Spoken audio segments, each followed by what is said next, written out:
Assalamualaikum warahmatullahi wabarakatuh. Selamat pagi anak-anak. Bagaimana kabarnya hari ini? Semoga selalu baik dan selalu dijaga kesehatannya ya. Baik, hari ini Ibu akan menjelaskan mengenai menganalisis pesan dari satu buku fiksi yang dibaca. Nah, kita pertama-tama mulai terlebih dahulu dengan berdoa ya. Berdoa selesai, kita akan melanjutkan dengan materi. Yang pertama, dimulai dari pengertian dari buku fiksi. Buku fiksi merupakan buku yang menyajikan suatu kejadian atau peristiwa mengenai kehidupan yang diciptakan oleh pengarang.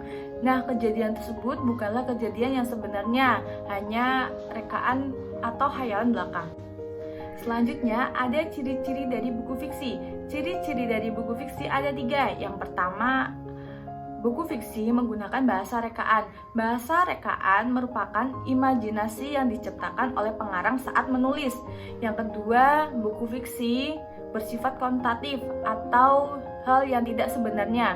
Hal ini digunakan untuk memperindah tulisan dalam buku tersebut. Yang ketiga, isi.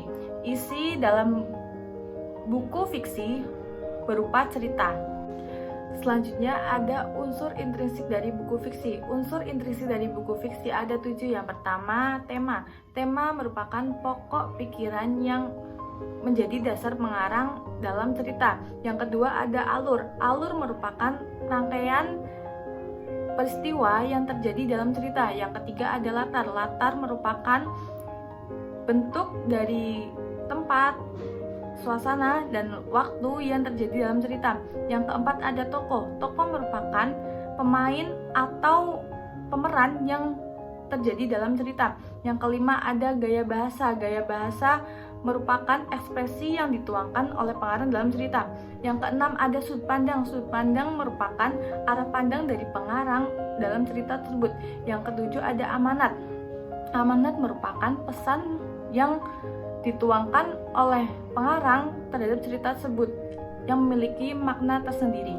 Selanjutnya ada unsur ekstrinsik dari buku fiksi. Unsur ekstrinsik dari buku fiksi berlatar belakang penulis, politik, ekonomi, maupun sosial. Unsur ekstrinsik dari buku fiksi berupa ide penulis yang berhubungan dengan sastra.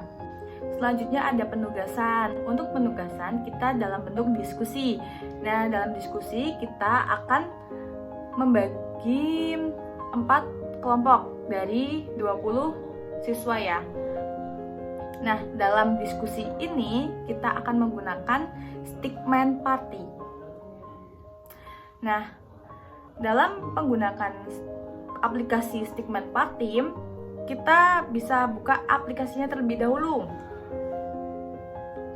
Setelah itu ada pemilihan petualangan, permainan cepat, turnamen, dan toko. Nah, kalian bisa klik petualangan. Selanjutnya kita kan ada 4 kelompok, jadi kita pilih yang 4P. Dilanjutkan dengan memilih yang hutan atau yang salju, bebas mau yang mana. Setelah itu klik OK. Nah, untuk setiap kelompok ada perwakilan. Yang pertama ada kelompok 1 warna kuning semisal. Yang kedua ada kelompok biru. Yang ketiga ada merah. Yang keempat ada yang hijau. Nah, untuk yang kelompok pertama bisa klik terlebih dahulu. Semisal mendapatkan angka berapa, dilanjutkan seterusnya sampai kelompok 4 ya. Setelah itu bisa dimulai permainan terlebih dahulu. Setelah permainan, biasanya kita akan menemukan permainan cepat. Nah, dalam permainan cepat tersebut, jika ada yang kalah, berarti itu yang maju presentasi pertama. Dan sebaliknya, jika ada yang menang, berarti itu yang presentasi terakhir. Nah, jika ada yang masih bingung bisa dipertanyakan kepada ibu ya. Baik, sekian penjelasan dari saya. Semoga bermanfaat. Sampai bertemu di pertemuan selanjutnya. Wassalamualaikum warahmatullahi wabarakatuh. Bye.